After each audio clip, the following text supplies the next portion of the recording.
RedBlue JD. Umuryango mugari cyangwa se société tubamo ni uburyo bw'imibanire hagati y'abantu bushingiye ku bufatanye no guhanahana ibyo abantu bakeneye hagati yabo hashingiwe ku nyungu za buri umwe muri bo. Abantu kuva baza mu isi bahimbye uburyo bw'imibereho bushingiye ku mibanire hagati yabo, ariko ikaba imibanire igamije inyungu za buri umwe muri bo. Inyungu za buri umwe muri twe ziboneka ari uko habayeho kugurana ibintu cyangwa se ubufasha runaka. Kenshi ubona inyungu kuko nawe hari icyo watanze. Nkajya kukuvomera amazi kugira ngo ejo nihagira abamuhotera uzantabare. Uku ni ukugurana cyangwa se kugura mu buryo buziguye. Uyu munsi umuntu uvuze inshinga kugura aba avuze amafaranga. Uvuze amafaranga aba avuze hafi ibintu byose muri iyi si. Ubusanzwe niba kugura ari ukuguha ibijumba wowe ukampa ibitoki kuko ari byo nkeneye, ntabwo njyewe uhawe ibitoki nakabaswe n'ibyo bitoki ngo mbirutishe ibindi bintu byose bibaho, kuko mu buzima nkeneye byinshi, ntabwo ari ibitoki gusa. Mu mitekerereze y'abantu nk'ibinyabuzima biza ubwenge, ibi niko byakagenze.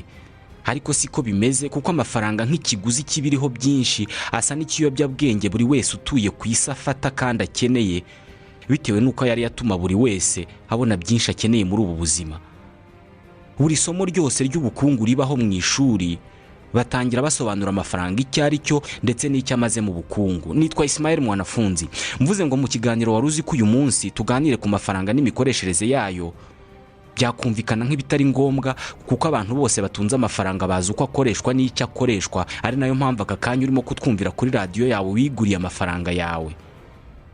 Gusa hari abandi bantu umubare runaka batazi ko kugira ngo habeho amafaranga hagomba kubanza kubaho umwenda. Batazi ko abantu baretse kuguza amafaranga mu mabanki amafaranga yashira mu bihugu. Batazi ko 7% by'amafaranga yose akoreshwa mu bucuruzi ari yafatika cyangwa se y'inote n'ibicera abantu bahererekanya. Ayandi asigaye yo ntabaho, nta nubwo akoze, ahubwo ni imibare abantu bandika muri mudasobwa bakajya bayohererezanya ngo baguhaye 10,000, ariko nta biri mu mufuko wawe, ahubwo byanditse ahantu. Ni amafaranga adahari mu noti n'ibiceri, ariko buri segonda mwisa abantu birirwa bohererezanya iyo mibare mu mpapuro na za mudasobwa ndetse no ku makarita akoranye ikoranabuhanga abantu bakoza ahantu cyangwa se bakayinjiza mu cyuma. Ubwo ngo baguze ibintu cyangwa se barishyuye, ariko nta wakoze ku note n'imwe cyangwa ku giceri na kimwe. Ubu ni ubundi bwoko bw'amafaranga benshi uyu munsi dukoresha. Reka tuganire ku mikorere n'imikoreshereze y'amafaranga mu bukungu bw'isi. Ni iki gituma umuntu agira icyizere ko niba muha urupapuro rwanditseho imibare runaka ubwo baza kuba bamuhaye ubutunzi, kandi akizera ko narujyana ahandi hantu kugura ibintu bari burwemere? Kuki bavuga ko ubukungu bw'isi cyangwa bw'igihugu muri uyu mwaka bwagabanutse kandi icyo gihugu nta muntu waje kukiba? Niba ari na peteroli gicukura baracyayicukura, amafaranga yari ari mu gihugu aracyahari, ndetse n'abantu bakoraga ibikorwa byinjiza amafaranga baracyahari kandi baracyakora. Ufite igitekerezo cyangwa inyunganizi wifuza kuduha muri iki kiganiro, wakwandika kuri page ya Facebook Radio Rwanda. Ikaze. Uyu munsi amafaranga ari mu mutima w'ubukungu n'ishoramari ryacu. Niyo rutirigongo rwo kugura ibicuruzwa na za service zose zo mu isi.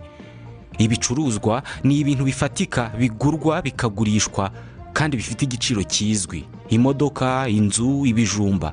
Service yo ni igihe umuntu amara arimo gukorera undi kintu. Ni ukuvuga ni ikintu kidafatika ukorera umuntu akaguha amafaranga. Ni igihe umuntu aguhereza amafaranga wowe nta kintu wamuhereje. Ni nk'ubuvuzi, gukora imodoka, kunganira abantu mu mategeko, kuririmbira abantu cyangwa se ukabakinira umupira bakaguha amafaranga. Aba bose icyo bagurisha ni igihe cyabo, ntabwo ari ibicuruzwa bifatika. Byaba ibicuruzwa cyangwa se service byose bigurwa cyangwa se bikagurishwa amafaranga. Kuvuga amafaranga byonyine mu bitekerezo by'uwumvira ijambo uwo ari we wese ahita abona inoti n'ibicera abantu bafite mu mifuko yabo. Nibyo niyo mafaranga. Abakora mu rwego rw'ubukungu n'ishoramari aya bayita monnaie centrale corporelle. Aya nayo ngayo ufite mu mufuko kano kanya ushobora gukoraho, ushobora kugura icyo ushaka aka kanya. Banayita monnaie manuelle, liquide, cash cyangwa se espèce. Aya akorwa na banki nkuru y'igihugu.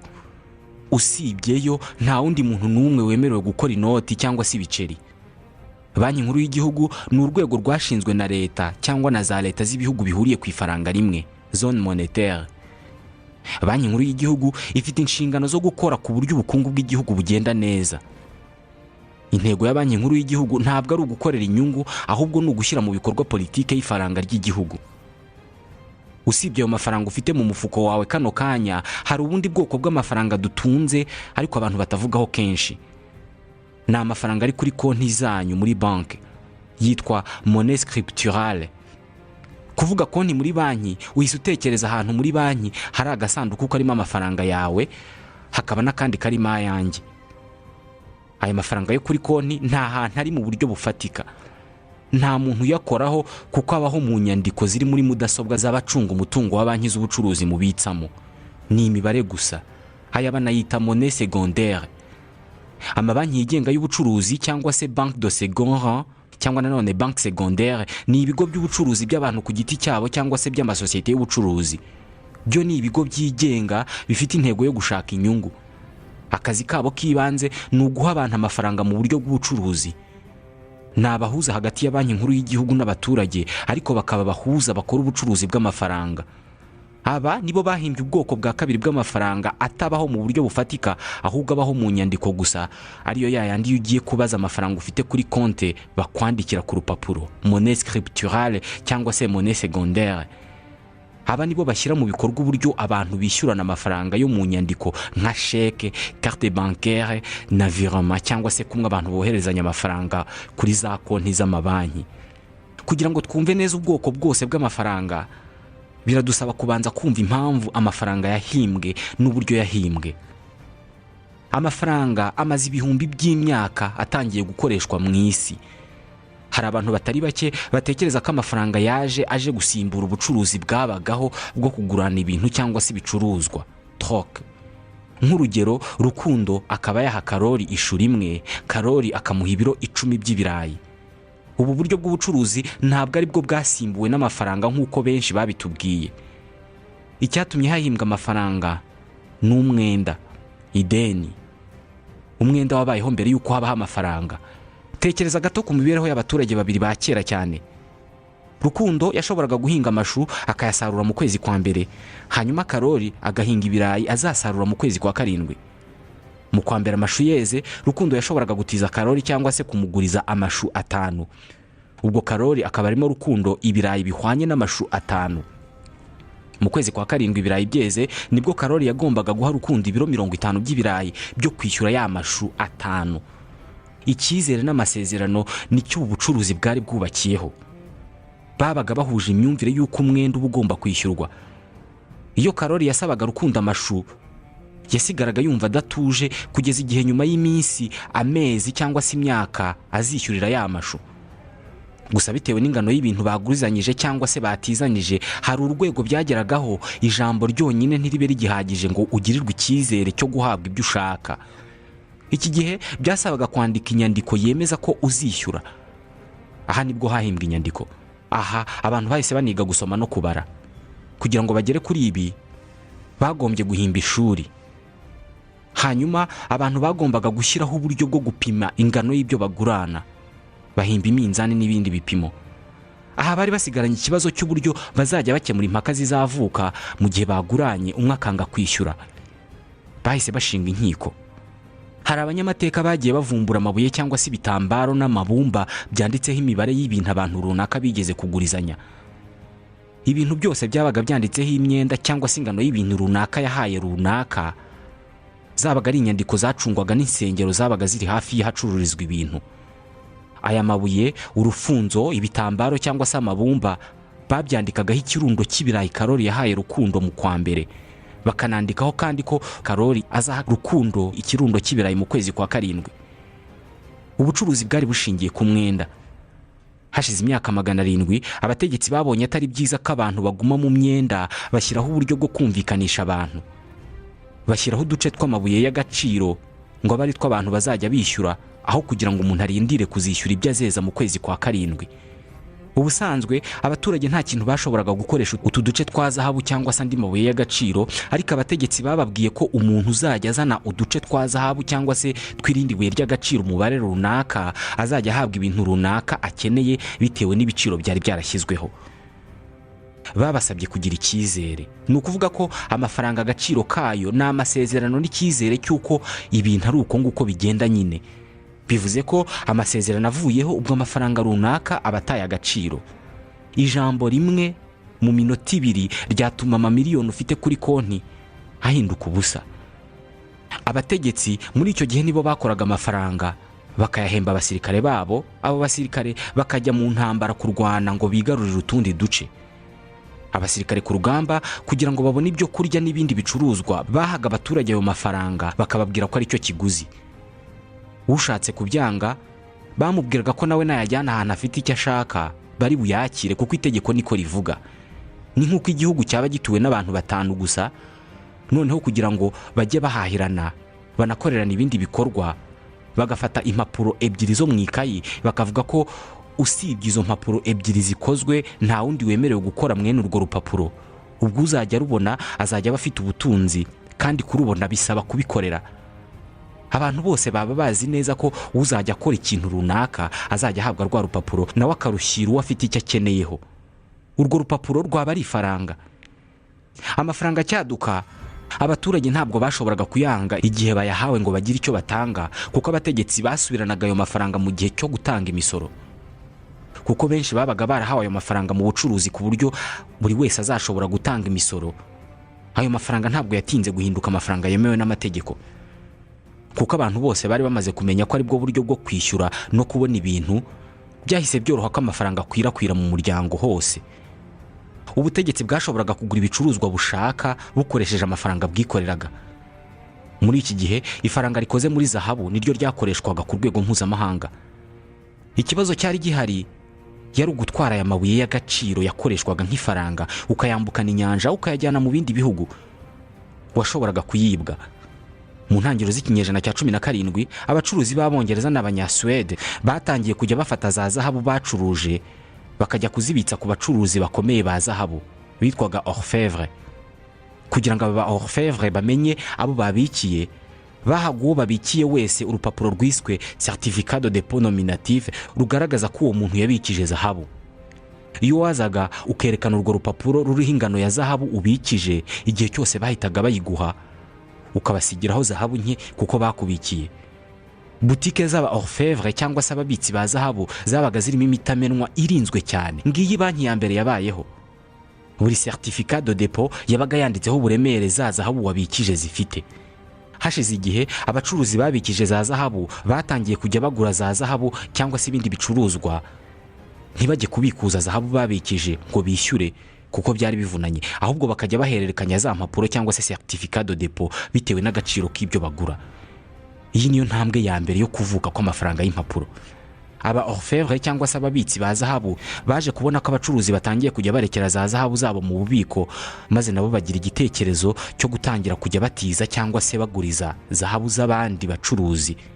Washoboraga kujya ku mubitsi wa zahabu kugira ngo ukore ubucuruzi bwawe butere imbere, ukamuguza zahabu agakora muzo yabikijwe akaguhamo. Usibye gutiza cyangwa se kuguriza zahabu z'abandi, aba ba orfèvre bahise banatangira gukora certificat de dépôt nyinshi bakandikaho wenda ngo ikiro kimwe cya zahabu kandi nta muntu wabikije, bakaguha urwo rupapuro bigasa naho bakubikiye zahabu kandi ntayo. Ibi byitwaga inguzanyo kuko abantu bari basigaye bahererekanya izo mpapuro mu guhaha ibintu. Ugaha umuntu certificat yawe iriho zahabu 100 akaguha inzu ye kuko yabaga azi ko azajyana iyo certificat ku mu orfèvre akamuha ya zahabu. Ni nko kumubwira ngo mfite zahabu hariya uzajye kuyibikuza. Ibi uyu munsi tubyita sheke.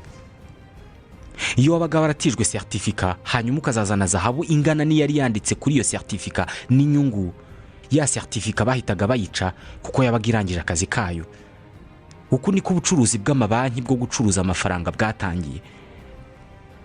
Uku niko aba orfèvre babaye abakire b'icyo gihe babikesha inyungu ziva mu kuguriza abantu ndetse no kuguriza abantu zahabu badafite, ahubwo ari inyandiko zanditseho ingano ya zahabu.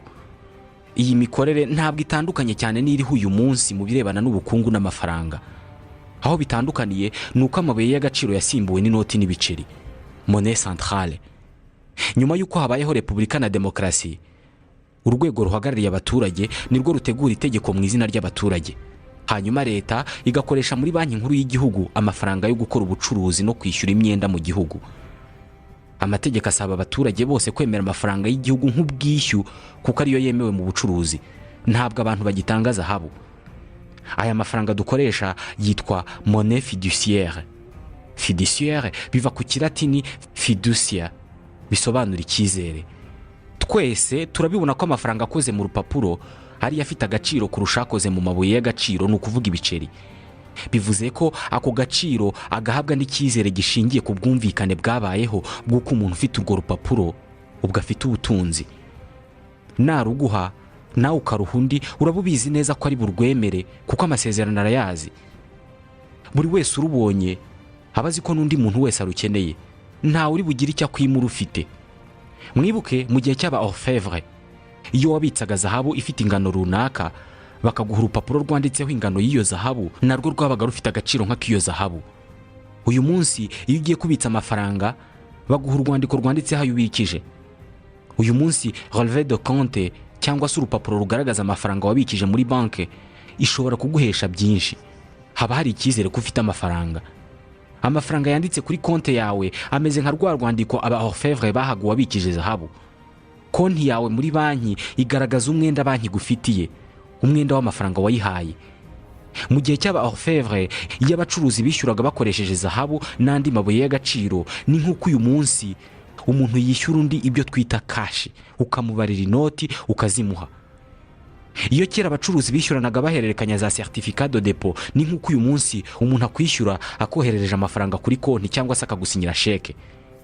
Hanyuma iyo aba orfèvre bagurizaga abantu zahabu cyangwa se andi mabuye y'agaciro babaga bafite, si ngombwa ko babahaga zahabu, banabandikiraga certificat de dépôt bakazibaha nk'aho babikije. Ni kimwe nuko kuguza banke uyu munsi atari ngombwa buri gihe ko baguha ibikapu byuzuye amafaranga, ahubwo bashobora no kukwandikira kuri konti yawe ko uhawe amafaranga runaka. Iyo wishyuye wa mwenda wawe, umubare w'amafaranga wanditswe kuri konti yawe urasibwa. Mu bukungu n'icungamutungo babyita création monétaire et la destruction monétaire. Hari inyandiko yasohowe na banki y'Ubufaransa mu 2009 isobanura imikoreshereze n'imikorerwe y'amafaranga mu bihugu. Ni inyandiko yitwa La monnaie et nous. Mu gice cyayo cyangwa se chapitre yayo ya 15, iyo nyandiko ivuga ku buryo amafaranga akorwa hakoreshejwe inguzanyo banki z'ubucuruzi zitanga. Ivuga ko iyo umuntu yatse inguzanyo muri banki y'ubucuruzi bakayimwemerera, bahita bandika mu nyandiko ko mwanafunzi ashyiriwe kuri konti y'ibihumbi 100 yagujije. Nanjye njya kuri konti yanjye nkabona ko ayo mafaranga ariho, hariho imibare ngo wakiriye ibihumbi 100. La monnaie et nous ivuga ko ayo mafaranga atari ibiceri, atari n'inote. Ni ukuvuga ko ayo banditse banki ishobora no kubita yafite cash, ahubwo akaba ahimbwe haherewe ku busa. Bakora amafaranga angana nayo wasabye, ariko ayo bakora nayo mu nyandiko ariyo bita monnaie scripturale, bakayaguha bakandika kuri konti yawe imibare y'amafaranga batarebeye kuyo banki ifite. Nta kintu na kimwe bahereyeho, gusa mu kuguhereza mu ntoki byo baguha cash kuyo basanzwe bafite, mu gihe ayo wagujije kuyatwarira rimwe, cyangwa se bakajya baguha make mu gihe utayatwariye rimwe bakaguha nk'uko abandi babikuza. Hanyuma wazishyura wongeyeho n'inyungu, ayo bari bakwanditseho barayasenya cyangwa se bakayakuraho, barayasiba aho yari yanditse hagasigara yo wazanye nk'inyungu. Ubwo baba bakoze amafaranga yo kuguha ngo yakoreshe, hanyuma bazayagarura nk'inoti n'ibiceri, ubwo akaba yarangije akazi kayo akarekeraho kubaho aho yari yanditse, akava mu mubare w'amafaranga arimo gukoreshwa mu gihugu. Nibyo byitwa création et destruction monétaire. Bivuze ko banki z'ubucuruzi zidatanze inguzanyo ngo amafaranga akorwe muri ubu buryo, ubwo nta mafaranga yaboneka mu gihugu. Uyu munsi abantu benshi bafite za konti muri banki zitandukanye. Ni uburyo bwo kubika bwizewe kandi butanga umutekano kurusha kugira agasanduku iwawe ubikamo amafaranga. Hari abantu benshi batekereza ko konti y'umuntu muri banki ari agasanduku umukozi wa banki abikamo amafaranga ya buri muntu abikije. Muri make banki ifite ahantu hamwe ibika amafaranga yose tuyiha.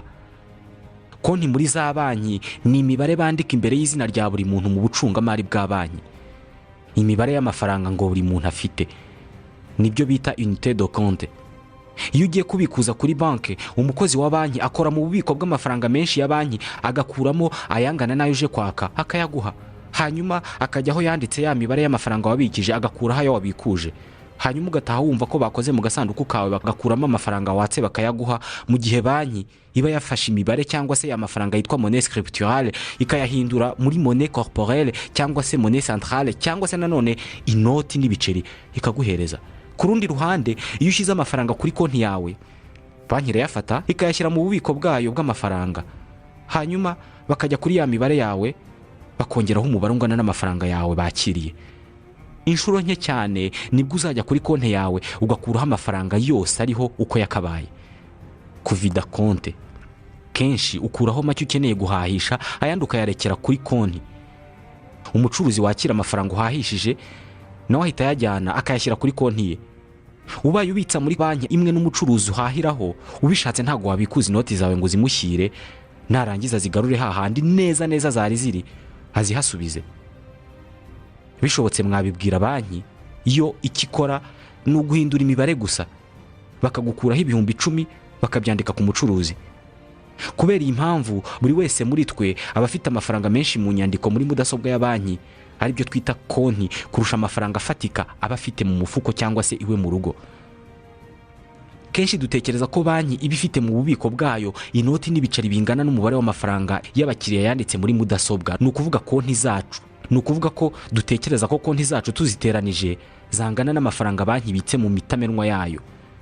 Muri make, banki iba ifite amafaranga make kurusha ifite mu nyandiko, kuko amafaranga banki ifite arayo tuyiha.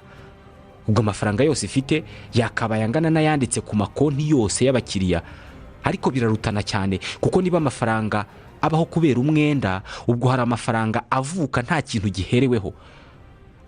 Amafaranga make banki ifite iyaha abakiriya bayo nta ngaruka na nkeya, kuko twese ababitsa muri banki runaka ntabwo tujya kubikuriza rimwe.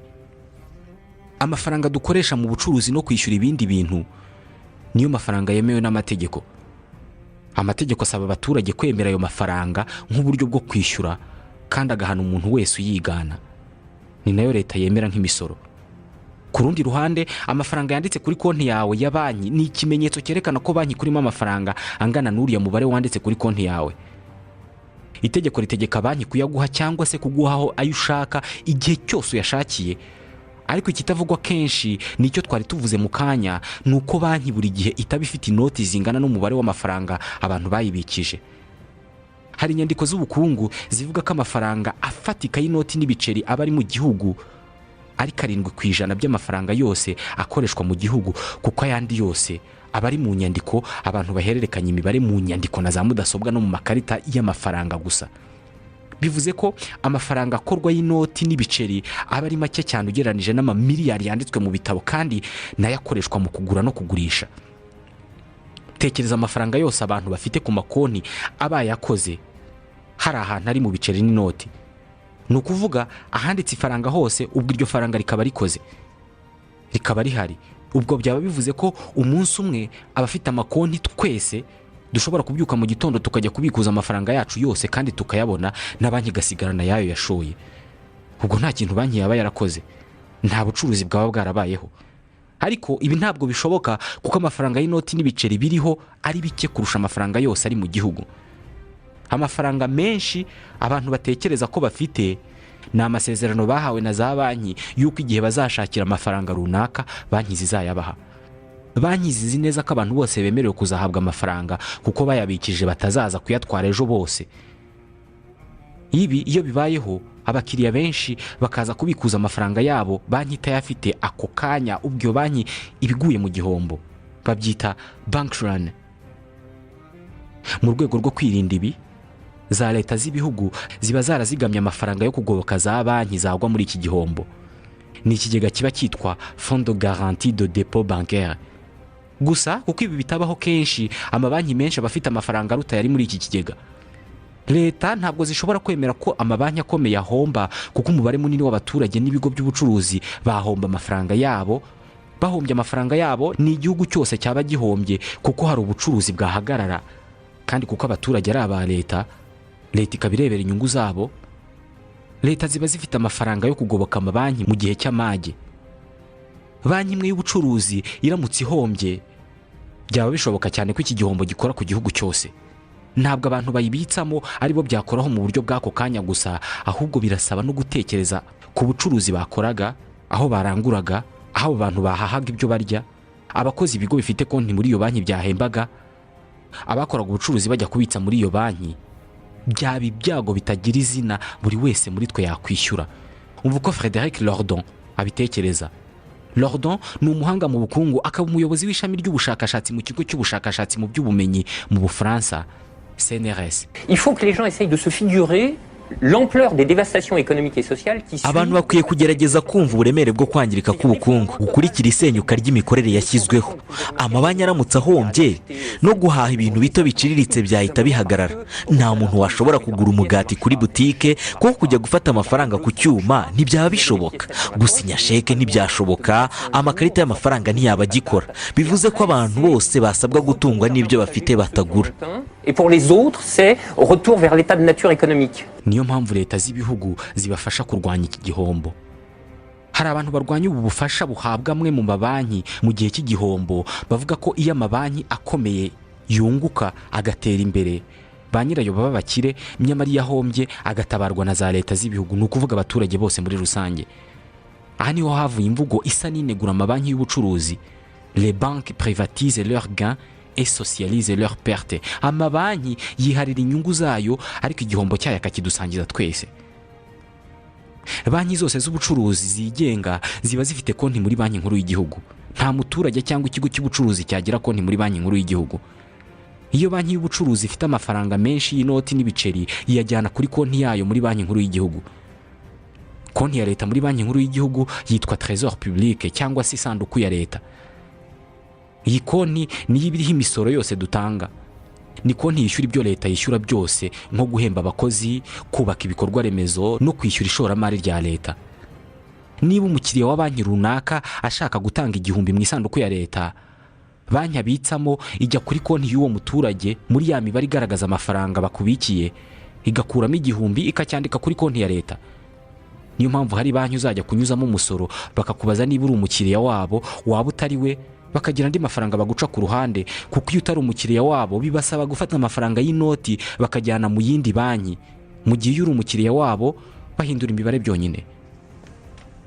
Niba ingano nini y'amafaranga mu bihugu aho abantu babitsa mu mabanki bafite ikoranabuhanga ryo kutirirwa n'inoti n'ibiceri, iba ari amafaranga yo mu nyandiko gusa, abantu bahererekanya imibare hagati yabo, ubwo bivuze ko hari abantu runaka bashobora gushyiraho ubwoko bw'amafaranga adafatika, ni ukuvuga amafaranga atari inoti n'ibiceri, ahubwo akaba amafaranga y'imibare gusa. Ukaba nta giceri na kimwe wabona mu mufuko wawe, ariko ukaba ufite miliyoni 10 wirirwa ugura ibintu runaka. Ibi byamaze kubaho. Mu mwaka wa 2009 hari umuntu umwe cyangwa se itsinda ry'abantu b'abahanga mu bukungu na mudasobwa wiyise cyangwa se biyise Satoshi Nakamoto. Kugeza ubu nta muntu uzi ngo uyu muntu ninde. Uyu yahimbye ubwoko bw'amafaranga akoreshwa mu guhaha hakoreshejwe internet gusa. Ni ifaranga ryiswe Bitcoin. Niba uyu munsi abantu bahererekanya amafaranga ku makonti bakagura ibintu bipima amamiliyoni nta wakoze ku ifaranga na rimwe muri bo, ubwo birashoboka ko amafaranga atabaho mu buryo bw'inoti n'ibiceri nayo yakora. Itandukaniro riri hagati y'ikoreshwa ry'amafaranga asanzwe na Bitcoin nuko mu ikoreshwa ry'izi Bitcoin ho hatazamo banki. Abantu bayohererezanya hagati yabo bitanyuze muri banki. Muri uyu mwaka wa 2017 kaminuza ya Cambridge mu Bwongereza yakoze ubushakashatsi bwagaragaje ko uyu munsi abantu bari hagati ya 2,900,000 n'abantu 5,800,000 bakoresha Bitcoin mu kwishyurana. Hari abantu bakora mu rwego rw'ubukungu batekereza ko iri faranga ryazasimbura ayo dukoresha uyu munsi. Mu biganiro byacu bitaha tuzaganira kuri iyi ngingo ndetse n'izindi zirebana n'ubukungu. Nitwa Ismail Mwanafunzi, mwakoze kuba mwemeye kutwumva. RedBlue JD. Ubusanzwe niba kugura ari ukuguha ibijumba wowe ukampa ibitoki kuko ari byo nkeneye, ntabwo ngewe uhawe ibitoki nakabaswe n'ibyo bitoki ngo mbirutishe ibindi bintu byose bibaho, kuko mu buzima nkeneye byinshi, ntabwo ari ibitoki gusa. Mu mitekerereze y'abantu nk'ibinyabuzima biza ubwenge, ibi niko byakagenze. Ariko siko bimeze, kuko amafaranga nk'ikiguzi kibiriho byinshi asa n'ikiyobyabwenge buri wese utuye ku isi afata kandi akeneye. bitewe n'uko yari yatuma buri wese abona byinshi akeneye muri ubu buzima. Buri somo ryose ry'ubukungu ribaho mu ishuri batangira basobanura amafaranga icyo ari cyo ndetse n'icyo amaze mu bukungu. Nitwa Ismael Mwanafunzi, mvuze ngo mu kiganiro waruzi ko uyu munsi tuganire ku mafaranga n'imikoreshereze yayo, byakumvikana nk'ibitari ngombwa kuko abantu bose batunze amafaranga. RedBlue JD. Umuryango mugari cyangwa se société tubamo ni uburyo bw'imibanire hagati y'abantu bushingiye ku bufatanye no guhanahana ibyo abantu bakeneye hagati yabo hashingiwe ku nyungu za buri umwe muri bo. Abantu kuva baza mu isi bahimbye uburyo bw'imibereho bushingiye ku mibanire hagati yabo, ariko ikaba imibanire igamije inyungu za buri umwe muri bo. Inyungu za buri umwe muri twe ziboneka ari uko habayeho kugurana ibintu cyangwa se ubufasha runaka. Kenshi ubona inyungu kuko nawe hari icyo watanze. Nkajya kukuvomera amazi kugira ngo ejo nihagira abamuhotera uzantabare. Uku ni ukugurana cyangwa se kugura mu buryo buziguye. Uyu munsi umuntu uvuze inshinga kugura aba avuze amafaranga. Uvuze amafaranga aba avuze hafi ibintu byose muri iyi si. Bazi uko akoreshwa n'icyo akoreshwa, ari nayo mpamvu aka kanya urimo kutwumvira kuri radiyo yawe wiguriye amafaranga yawe. Gusa hari abandi bantu umubare runaka batazi ko kugira ngo habeho amafaranga hagomba kubanza kubaho umwenda. Batazi ko abantu baretse kuguza amafaranga mu mabanki amafaranga yashira mu bihugu. Batazi ko 7% by'amafaranga yose akoreshwa mu bucuruzi ari yafatika cyangwa se y'inote n'ibicera abantu bahererekanya. Ayandi asigaye yo ntabaho nta nubwo akoze, ahubwo ni imibare abantu bandika muri mudasobwa bakajya bayohererezanya ngo baguhaye 10,000 ariko nta biri mu mufuko wawe, ahubwo byanditse ahantu. Ni amafaranga adahari mu noti n'ibiceri, ariko buri segonda mwisa abantu birirwa bohererezanya iyo mibare mu mpapuro na za mudasobwa ndetse no ku makarita akoranye ikoranabuhanga abantu bakopa. Radio Rwanda, ikaze. Uyu munsi amafaranga ari mu mutima w'ubukungu n'ishoramari ryacu. Niyo rutirigongo rwo kugura ibicuruzwa na za service zose zo mu isi. Ibicuruzwa ni ibintu bifatika bigurwa bikagurishwa kandi bifite igiciro kizwi. Imodoka, inzu, ibijumba. Service yo ni igihe umuntu amara arimo gukorera undi kintu. Nukuvuga ni ikintu kidafatika ukorera umuntu akaguha amafaranga. Ni igihe umuntu aguhereza amafaranga wowe nta kintu wamuhereje. Ni nk'ubuvuzi, gukora imodoka, kunganira abantu mu mategeko, kuririmbira abantu cyangwa se ukabakinira umupira bakaguha amafaranga. Aba bose icyo bagurisha ni igihe cyabo, ntabwo ari ibicuruzwa bifatika. Byaba ibicuruzwa cyangwa se boza ahantu cyangwa se bakayinjiza mu cyuma, ubwo ngo baguze ibintu cyangwa se barishyuye, ariko nta wakoze ku note n'imwe cyangwa ku giceri na kimwe. Ubu ni ubundi bwoko bw'amafaranga benshi uyu munsi dukoresha. Reka tuganire ku mikorere n'imikoreshereze y'amafaranga mu bukungu bw'isi. Ni iki gituma umuntu agira icyizere ko niba muha urupapuro rwanditseho imibare runaka ubwo baza kuba bamuhaye ubutunzi, kandi akizera ko narujyana ahandi hantu kugura ibintu bari burwemere? Kuki bavuga ko ubukungu bw'isi cyangwa bw'igihugu muri uyu mwaka bwagabanutse kandi icyo gihugu nta muntu waje kukiba? Niba ari na peteroli gicukura baracyayicukura, amafaranga yarari mu gihugu aracyahari, ndetse n'abantu bakoraga ibikorwa byinjiza amafaranga baracyahari kandi baracyakora. Ufite igitekerezo cyangwa inyunganizi wifuza kuduha muri iki kiganiro, wakwandika kuri page ya Facebook